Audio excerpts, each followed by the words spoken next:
అగ్ని వార్తలకు స్వాగతం.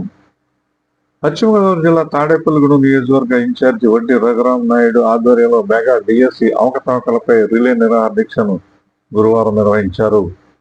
పట్టణంలోని పోలీస్ ఐలాండ్ కూడలి వద్ద ఏర్పాటు చేసిన రిలే నిరాహార దీక్షలో వైఎస్ఆర్సీపీ శ్రేణులు పెద్ద ఎత్తున పాల్గొన్నారు. డిఎస్సిలో జరిగిన అక్రమాలపై సిబిఐ ఎంక్వైరీ కావాలని, కారకులైన విద్యాశాఖ మంత్రి లోకేష్ రాజీనామా చేయాలని, ఫీజు రియంబర్స్మెంట్ బకాయిలు విడుదల చేయాలని, నిరుద్యోగ వృత్తి 3,000 రూపాయలు వెంటనే ఇవ్వాలని డిమాండ్ చేశారు. ఈ సందర్భంగా వడ్డీ రఘురామ్ నాయుడు మాట్లాడుతూ డిఎస్సి నియామకాలలో భారీ అక్రమాలు, అవకతవకలు జరిగాయన్నారు. విద్యాశాఖ మంత్రి నారా లోకేష్ కు మంత్రిగా ఉండే హక్కు లేదని, రాజీనామా వెంటనే చేయాలన్నారు. ఈరోజు వైఎస్ఆర్ కాంగ్రెస్ పార్టీ అధ్యక్షుడు, మాజీ ముఖ్యమంత్రి వైఎస్ జగన్మోహన్ రెడ్డి గారు నిర్ణయాల మేరకు, ఆయన ఆదేశాల మేరకు ఈరోజు రాష్ట్రమంతా కూడా 175 నియోజకవర్గాల్లో కూడా ఆయన పిలుపు మేరకు డిఎస్సి విద్యార్థులకు జరిగిన అన్యాయం పట్ల, అలాగే ఫీజు రీయింబర్స్మెంట్ బకాయిలు పేద విద్యార్థికి ఇంకా వేయకపోవడం పట్ల రిలే నిరాహార దీక్షలు 6వ తారీఖు, 7వ తారీఖు, 8వ తారీఖు, 9వ తారీఖు పార్టీ ఆదేశాలు, పార్టీ పిలుపు మేరకు ఈరోజు తాడేపల్లిగూడెం నియోజకవర్గంలో పోలీస్ ఐలాండ్ సెంటర్లో ఇవాళ ఏదైతే ఫీజు బకాయిలు రాలేదో ఆ విద్యార్థులు, అలాగే వైఎస్ఆర్సీపీ టౌన్కు సంబంధించి, అలాగే మండలం, రూరల్ మండలం, పెంట మండలం సంబంధించిన అందరూ కూడా, ముఖ్య నాయకులందరూ కూడా ఇందులో పాల్గొనడం జరిగింది. ఇవాళ ఈ రాష్ట్రంలో జరుగుతున్నటువంటి అరాచకాలన్నీ కూడా మనం చూడటం జరిగింది. డిఎస్సిలో ఎటువంటి అరాచకాలు జరిగినాయి అని వైఎస్ జగన్మోహన్ రెడ్డి గారు ప్రూఫ్లతో సహా ఈ రాష్ట్రానికి, ఈ దేశానికి చూపించడం జరిగింది. ఈ చూపించినప్పుడు దానికి అనుగుణంగా ఈ ఏదైతే విద్యాశాఖ మంత్రి లోకేష్ నాయుడు గారు ఉన్నారో ఆయన తక్షణమే రాజీనామా చేయాలి. ఎందుకంటే ఉన్నతమైనటువంటి ఈ దేశంలో ఉన్నతమైనటువంటి పరిపాలన అందిస్తున్నటువంటి మోడీ గారి పరిపాలనలో ఏదైతే విద్యాశాఖ మంత్రి ధర్మేంద్ర ప్రధాన్ గారు ఉన్నారో, ఏదైతే నీట్లో 20 లక్షల మంది విద్యార్థులు దానికి ఏదైతే పరీక్షలకి వాళ్ళు ఏదైతే వాళ్ళకి ప్రిపరేషన్ అయ్యారో అందులో అవకతవకలు జరిగినాయని, అందులో పేపర్ లీకేజ్ అయిందని, ఇలాంటి కాక్రోచ్ అనేటువంటి వారు జంతర్ మంతర్లో చేస్తే వాళ్ళు ఇవాళ ఈ దేశంలో అది జరిగిందని నిర్ధారణ జరిగితే ఇమీడియట్గా వాళ్ళు కేంద్ర ప్రభుత్వం సిబిఐ ఎంక్వైరీ కూడా చేశారు. ఆ మంత్రి రాజీనామా చేయడం జరిగింది. ఇవాళ ప్రూఫ్లతో సహా ఇవాళ డిఎస్సి పేపర్ లీకేజ్ అయిందని, అవుట్సోర్సింగ్ ఉద్యోగస్తుల ద్వారాగా గోప్యంగా ఉంచవలసిన ప్రశ్నాపత్రాలని ఇవాళ బహిరంగం చేసి ఇవాళ కొన్ని లక్షల రూపాయలు చేతులు మారే విధంగా, పేకాటాడేవాడికి కూడా ఉద్యోగం ఇచ్చే విధంగా, స్పోర్ట్స్ అథారిటీ అనేది ఇవాళ టీడీపీ కార్యకర్తల్లో పెట్టుకుని ఇవాళ అంత అన్యాయం జరిగినప్పుడు ఇవాళ వైఎస్ఆర్ కాంగ్రెస్ పార్టీ తరఫున ప్రజల పట్ల పోరాటం చేసే విధంగా గొంతెత్తవలసిన గొంతులు ఇవాళ ప్రశ్నిస్తానన్న గొంతులు మూగపోవటం వల్ల ఇవాళ జగన్మోహన్ రెడ్డి గారి ఆదేశాల మేరకు ఇవాళ ఇక్కడ ఈ కార్యక్రమం చేపట్టడం జరిగింది.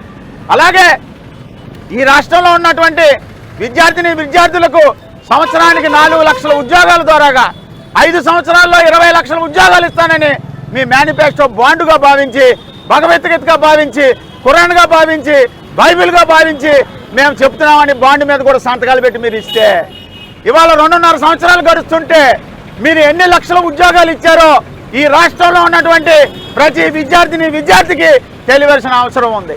మేము ఉద్యోగాలు ఇవ్వని పక్షంలో వాళ్ళకి ఉద్యోగ భుక్తి కింద, నిరుద్యోగ భుక్తి కింద 3,000 రూపాయలు ఇస్తానని చెప్పారు. ఇవాటి వరకు ఎన్ని లక్షల మంది విద్యార్థులకి మీరు నిరుద్యోగ భుక్తి 3,000 ఇచ్చారు మీరు తెలియజేసిన అవసరం ఉంది. సూపర్ 6, సూపర్ సక్సెస్ అని మీరు డబ్బాలు కొట్టుకోవడం తప్ప మీరు రైతుకి ఏం న్యాయం చేశారు? నేను కాక మొన్న ఆక్వా రైతులు పడుతున్న ఇబ్బందులు చూసి ఇవాళ జగన్మోహన్ రెడ్డి గారు భీమవరం వస్తే అక్కడ 10 రూపాయలు పెంచడం జరిగింది. అలాగే పొగాకు రైతులు పడుతున్న కష్టాలను చూసి జగన్మోహన్ రెడ్డి గారు నిన్న దేవరపల్లి వస్తే 10 రూపాయలు పెంచడం జరిగింది. అంటే మేము అనేది ఒకటే, జగన్మోహన్ రెడ్డి గారు అవటం వల్ల రైతులకి న్యాయం జరిగింది. అదే రేట్లు మీరు పెంచిన రేట్లన్నీ కూడా ఇంకా పెంచే విధంగా మీరు పాలన సాగించాలని మేము కోరటం జరుగుతూ ఉంది. అలాగే ఎన్ని పరిస్థితులు ఉన్నా ఎన్ని వ్యవహారాలు ఉన్నా మీరు లేనిది ఉన్నట్టు ఉంది లేనట్టు అద్భుత కలహం చేసే కార్యక్రమం చేస్తున్నారు. అలాగే ఇవాళ ఈ రాష్ట్రంలో జరుగుతున్నటువంటి అన్ని కార్యక్రమాల మీద మేము ఉద్యమించడానికి జగన్మోహన్ రెడ్డి గారి యొక్క ఆదేశాల మేరకు ఉద్యమిస్తాం. ఈ ప్రభుత్వాన్ని మెడలోంచి నారా లోకేష్ గారు రాజీనామా చేసేంత వరకు, డిఎస్సి విద్యార్థులకు న్యాయం జరిగే వరకు, అలాగే ఏదైతే నిరుద్యోగ భుక్తి 3000 ఇచ్చే వరకు, మీరు ఏదైతే రైతులను మోసం చేశారో రైతులకు ఇచ్చే వరకు, అలాగే అక్కచెమ్మలకు, అలాగే కాపునేస్తం పథకాలు కానీ, డాక్రా మహిళలకు కానీ అన్ని విధాలుగా ఈ రాష్ట్రంలో ఉన్న పేద ప్రజల తరపున, అట్టడుగు బడుగు బలహీన వర్గాల తరపున, వైఎస్ఆర్ కాంగ్రెస్ పార్టీ తరపున మా వాయిస్ వినిపించి మెడలు వంచి కుటుంబ ప్రభుత్వాన్ని వాళ్ళందరికీ కూడా అవి సాధ్యమయ్యే విధంగా చేస్తామని మీ అందరి ముందు తెలియజేసుకుంటున్నాం. ప్రభుత్వం ప్రజా వ్యతిరేక విధానాలపై పోరాటాన్ని ఉధృతం చేయాలన్నారు. డిఎస్సి ప్రక్రియలో పారదర్శకత లోపించి వేలాది మంది నిరుద్యోగ యువత భవిష్యత్తును అంధకారంలోకి నెట్టడంపై ఈ కూటమి ప్రభుత్వం సమాధానం చెప్పాలన్నారు. ఎన్నికల ముందు ప్రతి నిరుద్యోగికి నెలకు 3000 రూపాయలు ఇస్తామని హామీ ఇచ్చి ఇప్పటి వరకు రూపాయి కూడా విడుదల చేయకుండా యువతను దారుణంగా మోసం చేశారన్నారు. అమలు కాని నిరుద్యోగ వృత్తిపై సమాధానం చెప్పాలన్నారు. ఫీజు రియంబర్స్మెంట్ బకాయిల విడుదలలో విఫలమైందన్నారు. జగనన్న విద్యా దీవెన, వసతి దీవెన కింద చెల్లించాల్సిన వేల కోట్ల రూపాయలు ఫీజు రియంబర్స్మెంట్ బకాయిలను విడుదల చేయకపోవడంతో విద్యార్థుల భవిష్యత్తు, కళాశాల యాజమాన్యాల పరిస్థితి త్రిశంకు స్వర్గంలో పడిందన్నారు. విద్యార్థుల సంక్షేమాన్ని, యువత ఉద్యోగ అవకాశాలను గాలికి వదిలేసిన విద్యాశాఖ మంత్రి నారా లోకేష్ తక్షణమే తన పదవికి రాజీనామా చేయాలన్నారు.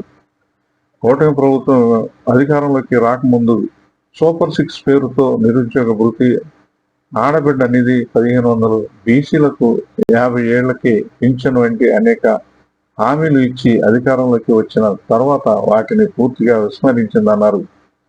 ప్రజల సమస్యల కోసం వైఎస్ఆర్ కాంగ్రెస్ పార్టీ ఎప్పుడు పోరాటం చేస్తుందని, వెంటనే కూటమి ప్రభుత్వం స్పందించకపోతే పోరాటం మరింత ఉధృతం చేస్తామన్నారు.